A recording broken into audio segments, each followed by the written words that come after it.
when people do recognize that they need support, sometimes people fall in the category where, help isn't easy to obtain or to even accept that they need it.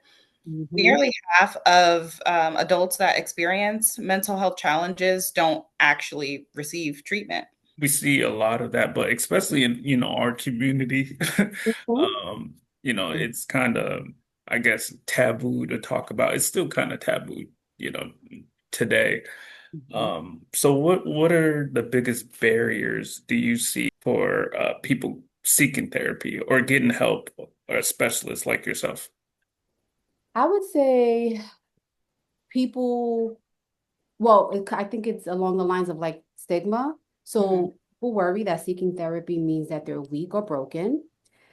And really in reality, therapy is a proactive step in terms of like towards your health, right? So it's no different than going to the doctor.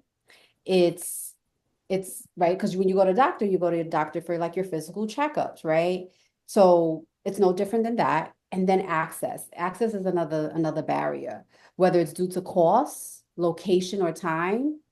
That's another one that comes up. But we also know that teletherapy has helped break down many of these obstacles by making therapy more flexible, private, and accessible from your home. Prior to the pandemic, right? Teletherapy was already beginning, but COVID happened, and then right, everyone had access to therapy. There was a lot of the barriers were actually removed, and it's allowed really people access, at least more than ever, in terms of therapy and being able to do teletherapy.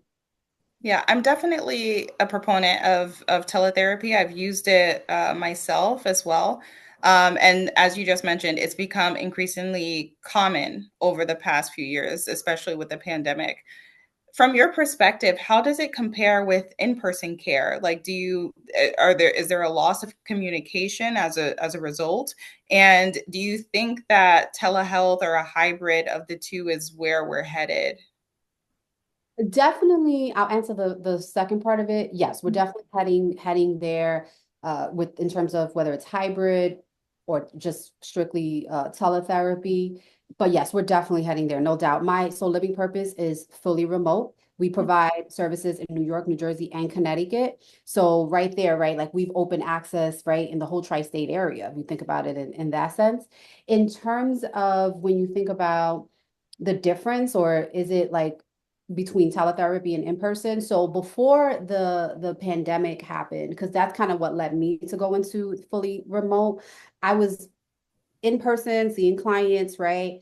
And I had to limit the amount of clients I could see, right? Because I had to think about traveling. I had to include, all of these things that we don't always think about. And something as small as traveling has allowed me at that time, I've cut back more since then, but it allowed me to take on additional clients because now I've removed some of those barriers, such as the traveling, getting to the location, giving time to get home, things along those lines.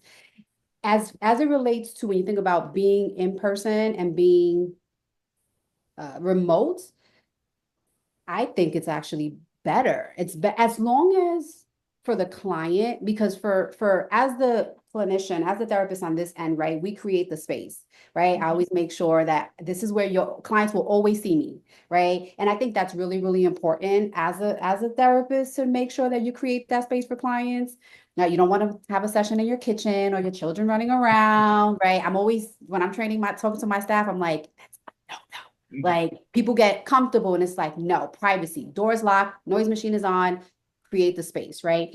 But we also have to, I also want to recognize that not everyone has access to that, right? So in terms of some people may have to go in person because they don't have a safe space at home or a quiet space where they can have the sessions. So that's where the hybrid comes in, that it's going to work for some people, just like teletherapy is going to work for others. I have clients who they had to, which is it's fine as long as I always say, as long as you're in a private location, that they've had to meet with me in their work office because they weren't going to make it home on time. That's not accessible. That's not doable if you have to meet. When you have to meet in person, you got to be there at that time. So those are just my thoughts around that. Hmm. And Yeah. I just want to talk about therapy for men, right? Because you know it's a little difficult for men to express their feelings and talk about things. Do you see like do you have different tactics, or is it more difficult for men to express themselves in that setting? So I don't want to say I have different tactics. And I say this only because my approach to anyone who comes to work with me is that you have to be ready to do the work. That's just my approach. So that I always, when I have a consultation with a client, the first thing I say is that this is collaborative and you're only going to get out of this as much as you put into this. So that's just because that's my approach to therapy. It's like most often when clients come to me, they're ready to do the work. Mhm. But yes, in men, it is a little bit more difficult, right, to be able to work through the things. But I say, and this is more of like a general sense for all clients. When you create a safe space, when you are compassionate, when you're sincere, when you help clients to really feel like they're being listened to, right? You're helping to understand them, you're helping them to understand themselves, then you're creating that space, whether it's male or female, Mm. right? But you also have to connect. You have to connect with your therapist, right? Like that's important. If you don't feel connected to your therapist, then it's not going to work. Yeah, and that brings up a good point because someone I know they do therapy and it took them a while to find that right person.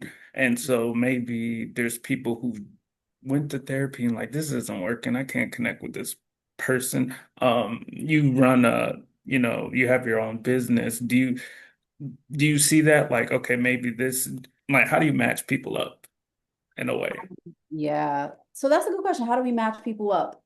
So, we have our website and Mhm. every clinician has a bio, right? And I really don't get too involved in their bios, like unless if there's something explicitly, whether it's inappropriate or just doesn't seem therapeutic.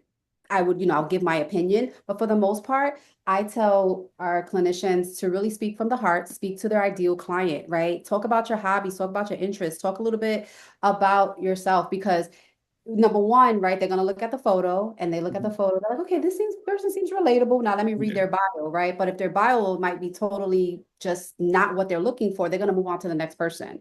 And Mhm. then from there, we offer 15-minute consultations.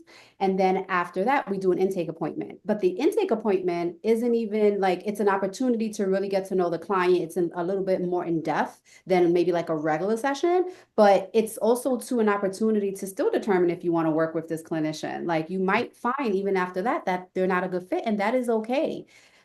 You and the clinicians also convey that message too. Like if you don't feel connected, that's okay. Like Mhm. this is your session, and if you don't feel connected to the clinician, then you're not going to open up. You're Mhm. not going to feel safe. You're not going to, and you have to be, there's a level of vulnerability that comes with therapy. And if you can't be vulnerable in therapy, I tell my clients this all the time. If you can't share it here, then where else can you share it at? Yeah. Mhm.